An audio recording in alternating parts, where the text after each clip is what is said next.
Jazzcast Pros. Did you know you can prioritize your mental health over your job? Well, you can, and it's possible.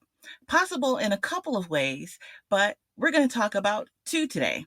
I have with me Gabby Ianniello, the corporate quitter, and she is going to talk about how she prioritized her mental health over her job. So, yes, it is possible. Before we dive into the interview, I want to encourage you to head over to frontseatlife.com and get your free self-care wheel.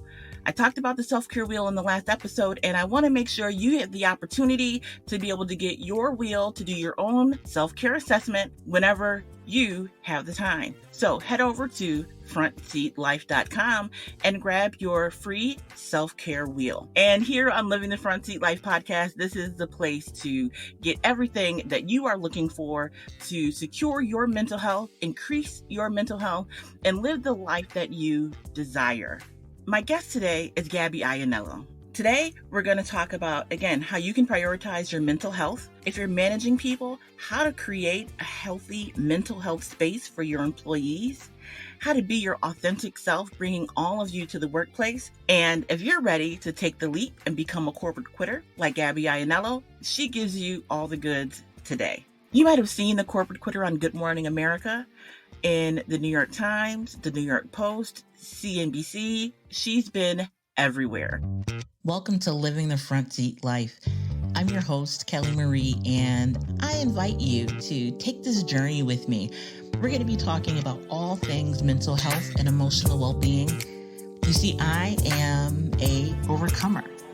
If you are interested in figuring out the path for you to determine how and where you will drive your future, this is the place to be. We get to determine the ride. We may not get to determine the weather or who's on the road with us or if it's going to be a scenic route or not. But we are the drivers. So join me on this ride, living the front seat life.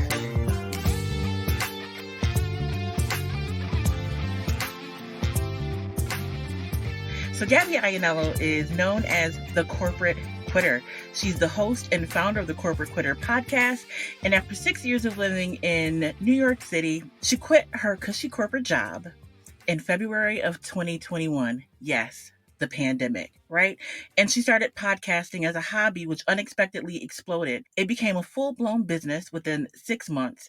And now she educates, she works with, and inspires thousands of people across the globe as we move into this era of gig work and figuring out the role the internet plays in our day-to-day lives. She is phenomenal. Let me tell you, she's been featured on Good Morning America, the New York Times, Fast Company, CNBC, Chicago Tribune, CBS, The Telegraph. She is everywhere. Not only is she everywhere, but she is here with me in this super cool virtual space that we're sharing right now. So I want to just open up this time, open up your mind, get ready to receive from the corporate quitter, Gabby Ianniello. Yeah, thank you so much for having me. I appreciate it too. It's always cool to connect with people who are just like, as I like to say, doing the damn thing. Because you know how it is. There's so many people who are just like full of it, like not real people. And so when I meet other people who are in the same space of just like no BS, right? Having a good time, enjoying life, it lights me up. It makes me excited. It's so not corporate. So I'm all about it. But okay, so you're the corporate quitter. So that's okay. Yeah. You don't have to be corporate because you left everything that so many people are chasing. And at the same time, so many people are leaving. So what was your motivation for quitting? So many things. I think it was a slow burn, but essentially I just felt like I kept hitting caps. So whether it was like a financial cap, creative cap, something to that effect, I was just getting really frustrated. And then the other thing, the breaking point was, right, COVID. I had a lot of time with my thoughts, but then the other thing was that I was working with a new team in a new department at my current job. So I got promoted internally, which is great, except for the fact that they didn't pay me how they said they were going to. The people I was working with were terrible, like throwing me under the bus, like just doing things that I've never experienced before in a job, like so malicious that I was like, okay, girl, like what better time to try the entrepreneurial thing than now? I thought that a lot of other people were leaving their jobs because of money, right? Like it wasn't enough money or it was too much work or they wanted to just like stay home. Do you see that being the main reason why other people are quitting during this great resignation? You think it has to do with money, and for some people it is, but I think most of it is just people want time back, right? They want freedom, they want autonomy in their schedule.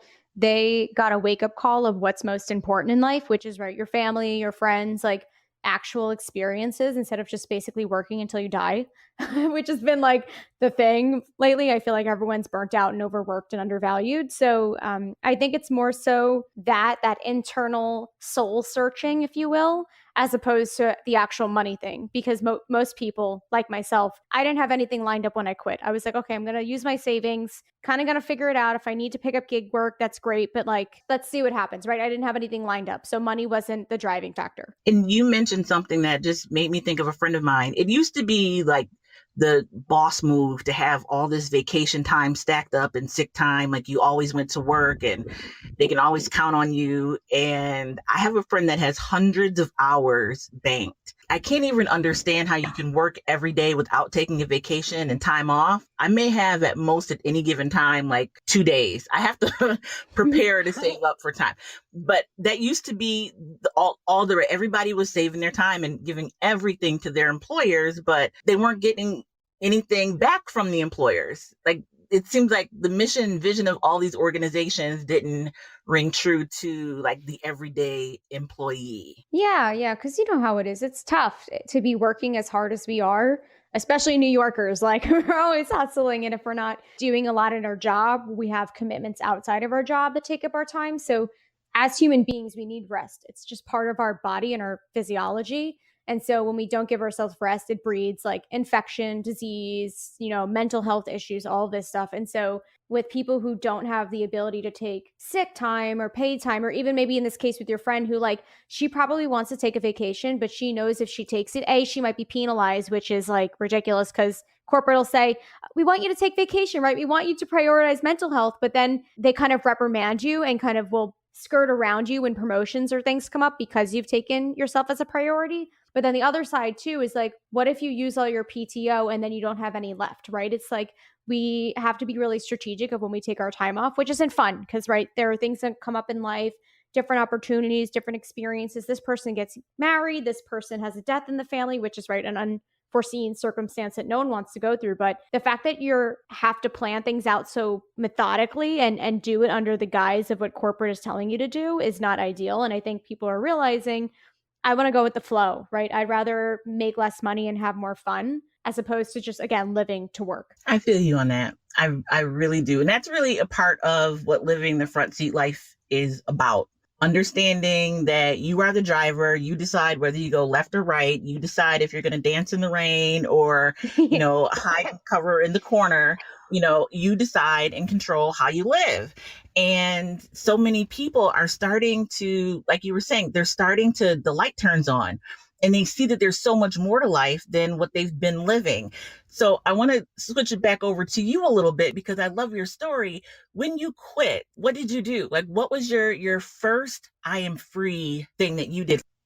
Funny enough, I went to Florida. So I figured as like a backup to my backup plan, if things didn't work out, is that, okay, I'll move to like Florida, right? No income tax. It's much cheaper in comparison to New York, but also it's like really nice, right? Like palm trees and warm weather and stuff like that. So I was able to go down to St. Pete and just kind of check out the area, scope it out a bit, see if it was something I wanted to, potentially move towards. So that was kind of a celebratory thing. It ended up not working out, but it's funny because right now I'm in Florida and I may potentially move down here, but it's took a year to get down here. Just share with people what your journey has been like. What has being a corporate quitter been like? I've seen the articles. You're everywhere, but you didn't just get here. Like, how did you get to this point? Dude, it's funny because like everyone talks about overnight success and like you don't understand it until this happens, right? So now all of a sudden I have all these messages from people who are like, oh my God, you were in the news. Oh my God. But it's been years in the making to get to this point. Like for years, I've been investing in self-development and understanding business and learning all these tools and taking courses outside of my original schooling and college to get to a place of being a good speaker, understanding business and doing the things that I've done to get the media coverage and be up in lights. But the journey itself, like I said, when I quit, I didn't really have a plan. I was kind of just, I had a vision of what I wanted, but I had no idea how I was going to get there, right? I didn't have followers. I didn't have a trust fund. I didn't have those things that can really help people in the beginning. So I had to really build up from the bottom. So I luckily was able to move back home so that I could save some money and get rid of my, apartment in Manhattan, because it was like $2,000. It was like ridiculously expensive. And I just started to create content, right? I launched my podcast, for fun. Basically, I figured out, okay, I'll do this on the side until I figure out my serious adult business, right? Something that makes a little bit more sense than quitting corporate. But funny enough, as I was building out the podcast and getting on TikTok and exploring all these different avenues, the term Great Resignation came out, I think around June or July of 2021. And then I realized at that point, oh my God, I beat the trend. Like, that never happens. I actually beat the trend. So because of that, I was able to jump on that bandwagon and leverage the hashtags, right? The news and all that stuff, right? This burning passion for people to want to leave. And so because of that, and me capitalizing on those trends, was I then able to build this massive brand, in addition to my own marketing efforts, right? Like pitching media and creating content every single day. I mean, like you said, you've seen me on TikTok and all this stuff. Like, I've been creating videos nonstop multiple times a day for like 8 months at this point. And that's exhausting, but it's so rewarding to be able to see now I actually have a business and we're making money, and we're getting these accolades and mentions in news because of those efforts. But it's been a journey. I'm still figuring it out. I don't have it all together, even though it looks like it and things look pretty. It's not like that, but it's just learning as you go, because I didn't start from a place of knowing what I was doing.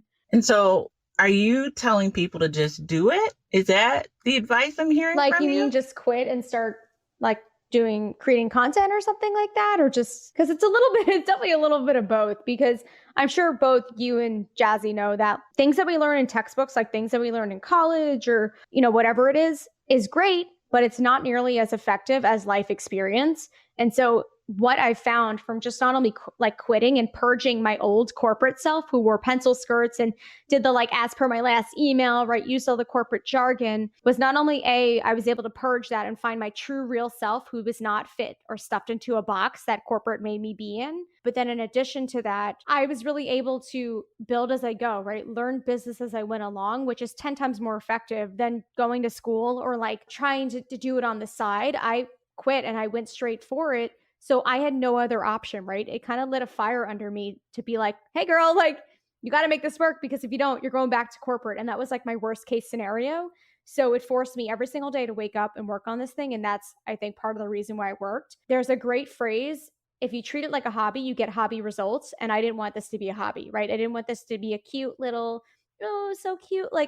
That was not my big game plan. I wanted to be a boss bee, if you will, who is making money and taking names. And so with that comes effort every single day and putting myself full frontal. And so when you're in a corporate job, you can't really do that. But if you quit, again, taking into consideration your situation, do your research and all of that. But I would never go back. And I wish that more people had the courage to do it, because it will change your life. And I'm standing here nodding, and I know Jazzy is probably clapping and spinning around in her chair and rooting you on, because these are the conversations that we have about the business. How do you make the business and not a hobby? Making sure that we focus on the actual work. When I say we, it's really me, because she's on it. But understanding that this is real work. And so you've taken this and have shown the world that it is possible when you put your all into it. Now, I know a lot of people, have heard that and, think that they put their all into it, but it's not until, like you said, the fire is underneath you and you have no choice, that you're really giving it your all. So when you look back on all of this time that you've spent building your brand and really being consistent and looking at who you were and who you are now, what are some of the mental health benefits that you've gotten in this? One of the things that I just realized recently is that there's a difference between mental health and mental fitness. So mental health is kind of like how you feel about yourself, your environment, really is toxic, or being in an environment that feels good and makes you excited about life. And then mental fitness is more of how can we, from a motivation perspective, push ourselves through those really tough times, right? So there is a difference between the two, but from a mental health perspective, I went from a super toxic environment that was breeding just like negativity, maliciousness, like not a great place, to one of now where, again, I don't use an alarm clock. I get to choose how my day goes. And even the days that are stressful, right? Maybe the money's not coming in or technology is having a moment or something like that. That level of stress is out of purpose as opposed to obligation. So I react to it 10 times better than I would in corporate. So, like, drama in the corporate workplace would probably leave me in tears. I would be distraught. I would also be just like, I feel stuck. I hate this. I want to get out. Whereas now I'm choosing to be in the fire, right? I'm choosing actively to deal with these challenges because there's a greater purpose or a greater impact to be had. And so those mental health challenges have been very, very different. So all in all, like, mental health is in a very, very good place because everything that I'm dealing with on a day-to-day basis is exciting and I'm happy. And that's something that I haven't experienced since probably childhood. That is incredible. So you mentioned, I always talk about mental health and mental illness and everyone having a measure of mental health. Like, we all have a measure of physical health. Some of us are more physically fit and some of us aren't, right? And some of us may be sick and have an illness, but still have more physical health than someone who just isn't doing anything with their lives. So I love that comparison to mental health and mental fitness. You might hear it on the podcast again, so don't be surprised. I will definitely let people know it came from this podcast with you. But I just love that comparison that you gave. So as you are looking forward, how far ahead do you plan? And I'm asking that because I talk a lot about mindfulness and wellness and meditation and focusing on the present moment. But at the same time, we still have to plan for tomorrow. Honestly, I'm still figuring that out because, right, from my corporate perspective, they were always telling you to plan 3-year, 3-year goals, 5-year goals, 10-year goals, but I didn't even know what I was going to make for breakfast tomorrow. And that's kind of the game with entrepreneurship, is you have to take it day by day, as well as week by week, month by month, and quarter by quarter, right? Because things are constantly changing, new ideas come up. You're operating in a completely different type of mentality in a completely different environment that doesn't need you to be so rigid and structured. So I try to plan out as far in advance as I can, but I'm a very emotionally driven person. So if I have an idea, like, and I'm like, oh my God, I got to do this thing, then I'm like, okay, we're clear on the calendar, we're doing that thing. But I try to have visions in store. So I'll do like Pinterest vision boards on a monthly basis to kind of like envision what the next month will bring for me. And then, of course, on I would say quarterly or annual basis, I'll write out like almost the things that I want or the things that I'm headed towards. But in terms of like a long-term goal, like anything more than 5 or 10 years, at this point, we haven't thought that far, but I do have, right, some things like, oh, I want to be a mom and I want to have kids and I want to make $1 million and all that stuff, but it's not so concrete as the short-term things just yet. So I'm definitely hearing flexibility in there, but Yeah. you still have your long-term pictures, visions of what things should look like. That's awesome. If anyone has any questions about quitting corporate, right, actually having that leap of faith and transitioning out, we are releasing something soon called a Quitter Starter Pack, right? Get your quit shit together, essentially. So basically, your insurance, your taxes, your retirement, like all those not so sexy things. And the other part is actually building out your brand so it's unforgettable and kind of replicating exactly what I did. So those are coming really soon, but everything's on corporatequitter.com. And feel free to reach out. I always love to connect with people who are on the same path as I am, as well as you two. First of all, get your quit shit together is the best thing I have ever heard in my life. Because whether you are trying to quit and, you have a 6-week plan, 6-month plan, or, you're going to wait until retirement, you still have to have your life together. Like, you still need to have all that stuff together. My mom's retired and she's absolutely bored right now. And I'm like, I knew that was going to happen. She's been retired for 3 years, but she now has to do, some of the things you're talking about to get those things together to figure out, do I work part-time? Am I going to be, take this jewelry business to the next level? What am I going to do? So that is like in all ages, no matter where you are in life statement. And I'm encouraging you guys to get that starter pack. I will be probably second in line. Jazzy will probably be first, but I can't wait. Yes, yes, I love it. Hey, I just wanted to add something in there too, Gabby, and this is Jazzy calling in from Jazzcast Pros. I'm enjoying the conversation with both our amazing women here, and one of you is continuing to work in corporate, and one said, "No, forget corporate. I'm going to be an entrepreneur." But I wanted to hear from each of you, what do you think that corporations could do to maintain their employees? Like, if you can just give me like maybe one thing each. What's one thing an employer could do to support their employees' mental health? So many things. I would say right off the bat, just pay them more. Like, what's the big deal? I don't understand why we're dancing around like $1,000. Like, pay your people correctly, especially in New York City with inflation. Like, come on, like, cut it out. Like, it's not cute anymore. Just pay us well, right? Money solves everything. Honestly, though. I'm just laughing how you said it's not cute anymore. It was never cute. And what I find like absolutely mind blowing is, you come out of college and you spend all this money and you're in debt, and they still want to offer you, $10, $15 an hour. And they've been doing that. And I've been out of college for almost 20 years now, so it's like, what in the world? Like, you don't think that we have more, costs aside from inflation, aside from, the fact that I just spent $3.20 on a half gallon of milk, right? Now I have kids and I have, big girl responsibilities, and you still want to pay me like I'm fresh out of college. I'm not understanding that. So I 100% agree with you there. Kelly, what do you think that employers could do? Well, it's a great question, and I am building a team. So I just took on a brand new office that hasn't existed. And so I'm thinking about all of these things because I want my employees to be reasonably happy. I mean, it's work for a reason. So I still want people to come to work and enjoy what they're doing, even though they probably rather be on a beach or, like hang gliding somewhere, right? So I understand that there are probably other places you'd rather be.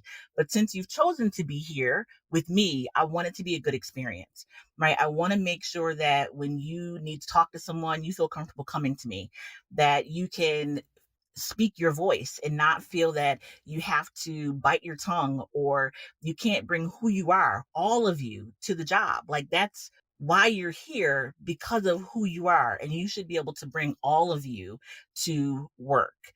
That to me is the biggest piece of advice that I would give to managers, employers, whatever level of management you are, is to treat your people as whole, right? And let them come to work as their whole selves. That takes away the microaggressions, that takes away, switching and roles. You coming as you is 100% necessary if you're really looking to keep your employees and keep them happy.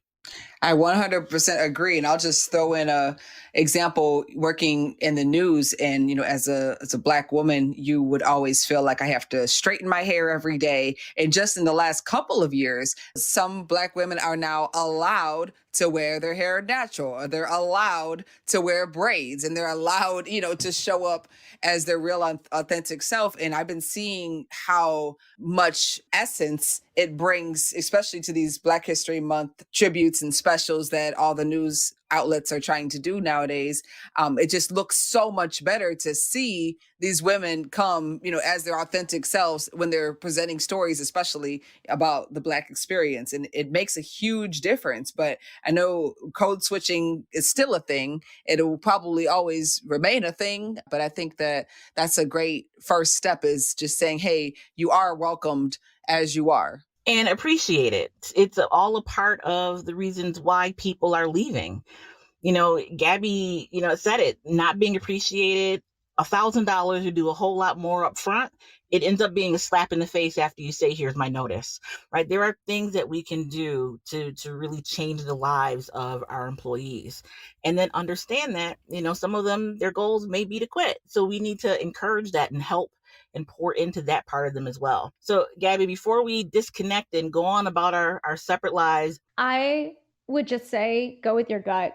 Like, everything that I've been taught in my schooling and my corporate job was always to take the rational perspective on things. And right, that's important sometimes. But I have made better choices in my life by going with what my intuition or my gut is telling me to do, as opposed to quote unquote what is right by society. So if you're feeling a tug to, maybe in this case, quit your job, or maybe it is to stay, or not date that person or take out the loan or like whatever it is that you're called to do, by all means, that's a reason. And it's important that you acknowledge that, because it wouldn't be there if it wasn't important. I love it. Thank you so much. So on point. Love this conversation, and I cannot wait to see everything else that you produce and bring to the people.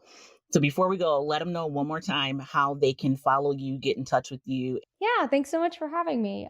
You guys can find me on corporatequitter.com. All my social handles and all the links you need are on there. And of course, feel free to DM me or send me an email so we can touch base. I'd love to connect. Gabby, thank you so much for being here. Thank you for sharing your life with us, what it means to be the corporate quitter, what it means to take a leap of faith, what it means to believe in self and go after that thing. I commend you. I love it. I cannot wait to download, get busy, dig in, and learn more from you, as I know anyone who listens to this podcast will. So until next time, I encourage you guys to be the light. And on the next show, I'm going to talk about how to tap into the mental health network. We talk about mental health all the time. We talk about self-care, therapy, mindfulness, meditation, but I've never given you the how-to steps to actually finding mental health help. So that's going to be our next episode. Always looking to encourage and arm you with the information you need to be a better you, to be more of you, for you, and for those that you love. So tune in next week, same place on your favorite podcasting platform, and share the episode with a friend or loved one or stranger. You can't keep all the goods to yourself. Share it with someone that you love. Spread the news, spread the love. Until the next time, be the light.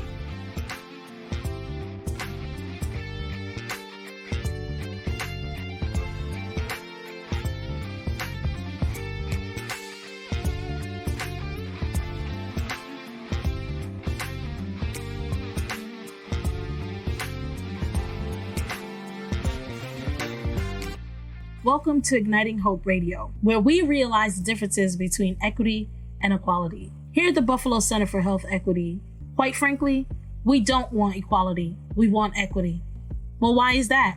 When you look at a Black woman, Black women are twice more likely to die from pregnancy or childbirth-related causes. Here in Buffalo, New York, 12 years of life is lost by each person living in specific areas of Buffalo because of their race. 0% of health should be determined by where a person lives. We hope that you will join us weekly for your daily dose of hope as we ignite the hope in the hearts and minds of those who share our 5 foundational pillars.